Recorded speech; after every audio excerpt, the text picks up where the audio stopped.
یہ سوال جو آپ نے پوچھا ہے یہ بہت ہی سینسٹیو سوال ہے، بہت ضروری سوال ہے، اور بعض اوقات لوگوں کے دل میں آتا ہے، سوال پوچھنے کی ہمت نہیں ہوتی۔ کچھ لوگوں نے مجھ سے پوچھا بھی ہے یہ سوال، میں دہرا دیتا ہوں۔ سوال یہ ہے کہ ہمارے ذمے ہے کہ ہم اپنے والدین کی خدمت کریں، ان کا خیال رکھیں، لیکن اگر والدین اس قابل ہی نہ ہوں، مثال کے طور پر ہمارے والد شراب پی کے گھر میں آ جاتے تھے، والدہ کو مارتے تھے، چھوٹے بہن بھائیوں کو مارتے تھے، رسیوں سے پکڑ کے ہمیں مارتے تھے، بتائیے ہم ان کی کیسے عزت کریں؟ ہمارے والد ہماری والدہ پر بہت ظلم کرتے تھے، ہماری والدہ کے ہماری آنکھوں کے سامنے اور عورتوں کے ساتھ تعلقات ہوتے تھے۔ اب وہ بوڑھے ہو گئے ہیں، کھانسی ان کو آ رہی ہے، سانس ان سے لیا نہیں جاتا، لیکن دل میں ان کے بارے میں محبت ہی نہیں آ رہی۔ ہم چھوٹے سے تھے، ہماری والدہ ہمیں چھوڑ کے چلی گئی تھی، اور چھوڑ کے انہوں نے ایک اور شادی کر لی، اور انہوں نے ہمارا کہیں سے پتہ ہی نہیں کیا۔ ہمارے والد ہماری خدمت ہمیں کرتے تھے، اور والدہ کے بارے میں کوئی محبت ہی دل میں ڈیولپ نہیں ہوئی، وغیرہ وغیرہ وغیرہ۔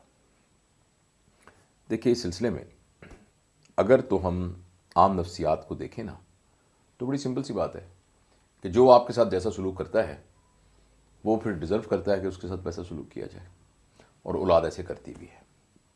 لیکن اس مسئلے کو قرآن نے حل کیا ہے، اور وہ ایسے حل کیا ہے کہ ہمیں چھوٹی سی ایک گرہ سمجھ میں آ جائے نا تو ہمارے سارے یہ مسئلے حل ہو جاتے ہیں۔ دیکھیے آپ مجھ سے اچھا سلوک کریں تو میں آپ کے ساتھ اچھا سلوک کروں، اور وائس ورسا۔ اس کو ہم حسن اخلاق کہتے ہیں۔ لیکن والدین کے بارے میں یہ نہیں کہا گیا کہ ان سے حسن اخلاق سے برتو، ان کے بارے میں لفظ بولا ہے ان کے اوپر احسان کرو، وَلِلْوَالِدَيْنِ احسانا۔ اور احسان کس پہ کیا جاتا ہے؟ اس شخص پر، اس شخص کے ساتھ اچھا سلوک جو اچھا سلوک کرانا ڈیزرو نہ کرتا ہو۔ میری بات سمجھے؟ یعنی میں ڈیزرو نہیں کرتا کہ آپ میرے ساتھ اچھا سلوک کریں، لیکن آپ پھر بھی میرے ساتھ اچھا سلوک کریں گے تو اس کو احسان کہتے ہیں۔ تو اس لیے والدین کے بارے میں سیدھا سیدھی اصول ہے کہ والدین پر آپ احسان کریں، اور احسان اس براڈ ڈیفینیشن میں آ گیا ہے۔ اگر تو وہ آپ کے ساتھ بہت اچھے تھے، انہوں نے حق ادا کیا پیرنٹنگ کا، پھر تو کریں۔ اگر نہیں بھی کیا تو احسان کی تو ڈیفینیشن ہی یہ ہے کہ احسان جب کسی پہ کرتے ہیں تو اس پہ کرتے ہیں جو ڈیزرو نہ کرتا ہو، بے شک۔ اور قرآن نے یہ بات کہی۔ اچھا پھر میں ایسا کیوں کروں؟ اس پر قرآن نے ایک اور آیت کے اندر کہہ دیا کہ حل جزاء الاحسان الا الاحسان۔ بڑی کلیئر یہ کچھ قرآن میں اس طرح ہوتے ہیں کہ جس کا کوئی اور مطلب ہے ہی نہیں، جو کہ ایک رول ہے بالکل۔ احسان کا بدلہ تو احسان کے علاوہ کچھ ہو ہی نہیں سکتا، اس کا یہ مطلب ہے۔ لہذا اگر آپ احسان کریں گے تو پھر آپ پر بھی احسان کیا جائے گا۔ آپ پہ احسان کون کر سکتا ہے؟ ظاہر والدین نے تو پہلے ہی زیادتیاں کی ہوئی تھیں، آپ پر احسان صرف اللہ کی ذات کر سکتی ہے۔